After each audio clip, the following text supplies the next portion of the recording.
Assalamualaikum warahmatullahi wabarakatuh. Tahukah teman-teman bahwa terdapat banyak sekali pengendalian hama tanaman yang dapat dilakukan?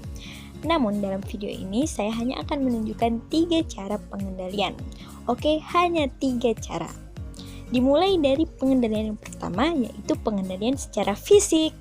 Pengendalian fisik di sini saya membuat perangkap hama sederhana yang terbuat dari botol plastik bekas.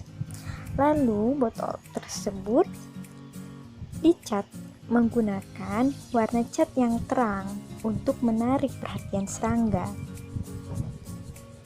Mengecatnya yaitu cat yang berwarna terang dimasukkan ke dalam botol, lalu botol digoyang-goyangkan agar keseluruhan cat mewarnai semua permukaan dalam botol. Bisa dilihat pada video seperti inilah langkah kerjanya.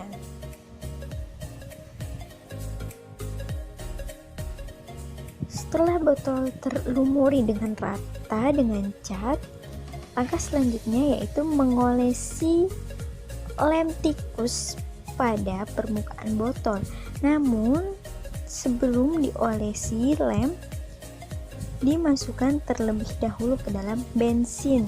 Tujuannya agar lem tidak terlalu lengket apabila mengenai tangan dalam prosesnya. Karena lem tikus ini sangat-sangat lengket, perlu diketahui sangat-sangat lengket.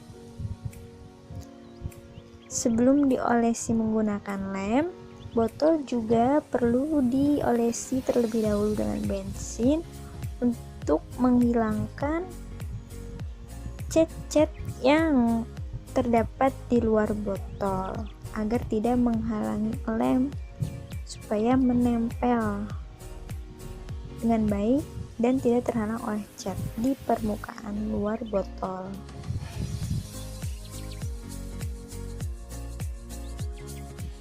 Selanjutnya, lem tikus diolesi di permukaan botol hingga merata.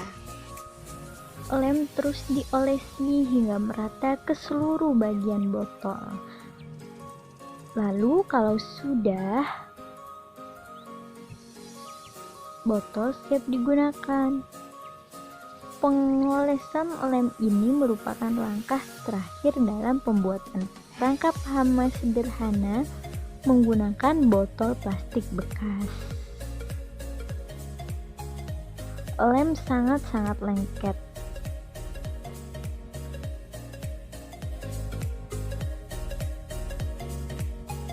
Nah, ini adalah botol ketika sudah jadi. Dan siap untuk menarik serangga-serangga yang melintasi di dekat tanaman. Dilihat pada video sudah ada lalat yang menempel pada botol. Pengendalian kedua. Memasuki pengendalian kedua yaitu terdapat pengendalian secara kultur teknis. Apa sih pengendalian secara kultur teknis itu? Yaitu usaha pengendalian yang pada prinsipnya memanfaatkan lingkungan untuk menekan perkembangan populasi hama. Pengendalian secara kultur teknis ini bersifat preventif, atau arti dari preventif sendiri itu adalah mencegah. Jadi di dalam pengendalian kultur teknis ini dilakukan pencegahan sebelum terjadinya serangan hama yang besar dan tingkat populasi hamanya sampai melebihi ambang batas kendali. Usaha pengendaliannya berlangsung pada saat tanaman dibudidayakan, jadi berbarengan dengan waktu budidaya tanaman. Apa aja sih teknik pengendalian secara kultur teknis?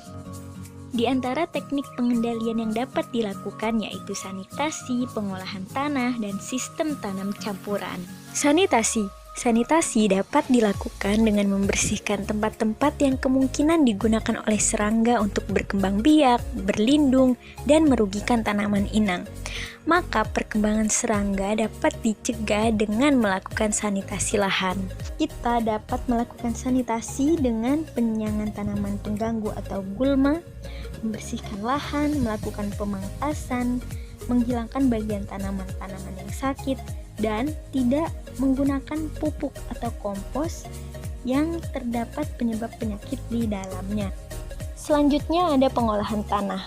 Pengolahan tanah yang baik dapat mematikan pupa yang ada di dalam tanah dan memungkinkan hama tersebut terkena kondisi yang tidak menguntungkan. Contoh saja ketika kita melakukan pembajakan.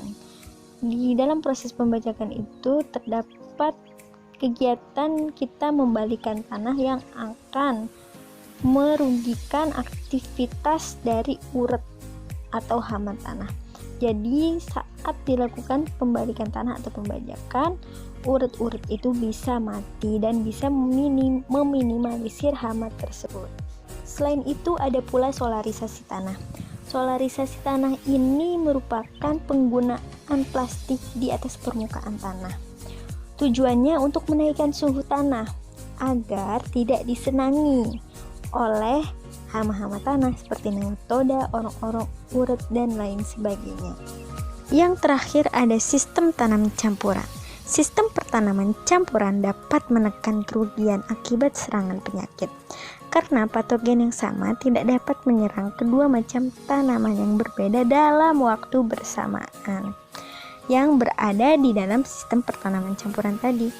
Akhirnya nanti apabila salah satu tanaman terkena serangan penyakit yang berat, maka tanaman yang satunya akan aman.